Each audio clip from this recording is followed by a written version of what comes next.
വിഴിഞ്ഞം തുറമുഖത്ത് നിന്ന് പുറപ്പെട്ട ഫീഡർ ചരക്ക് കപ്പൽ MSC എൽസ 3 ആണ് കൊച്ചി പുറംകടലിൽ അപകടത്തിൽപ്പെട്ടത്.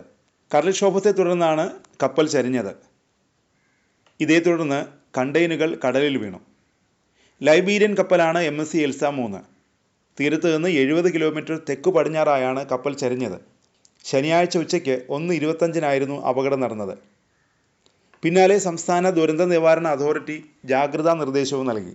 കപ്പലിലെ കണ്ടെയ്നറുകളിൽ അപകടകരമായ രാസവസ്തുക്കൾ ഉണ്ടാകാമെന്ന മുന്നറിയിപ്പിനെ തുടർന്നായിരുന്നു ജാഗ്രതാ നിർദ്ദേശം.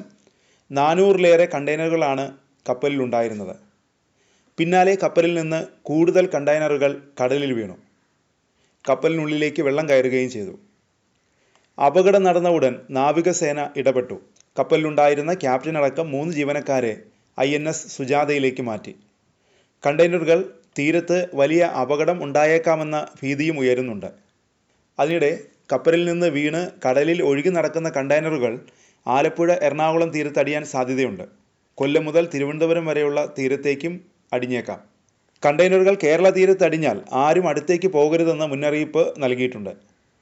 112ലേക്ക് ഉടൻ വിളിച്ച് വിവരം പറയാനും നിർദ്ദേശം നൽകിയിട്ടുണ്ട്. കണ്ടെയ്നറുകൾ കണ്ണിൽപ്പെട്ടാൽ അടുത്തേക്ക് പോവുകയോ തൊടുകയോ ചെയ്യരുത്.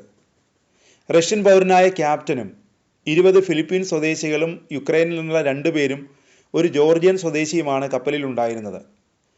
24 ജീവനക്കാരിൽ 21 പേരെ തീരസേനയും നാവികസേനയും ശനിയാഴ്ച രക്ഷിച്ചിരുന്നു. ക്യാപ്റ്റനും 2 എഞ്ചിനീയർമാരും കപ്പലിൽ തുടർന്നിരുന്നു.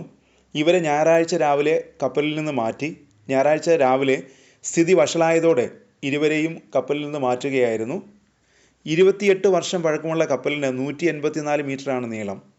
കപ്പൽ മുങ്ങുന്നത് ഒഴിവാക്കാൻ ശ്രമിക്കുന്നതിനിടെ വീണ്ടും കണ്ടെയ്നറുകൾ കടലിൽ പതിച്ചത് ആശങ്ക ഉയർത്തിയിട്ടുണ്ട്.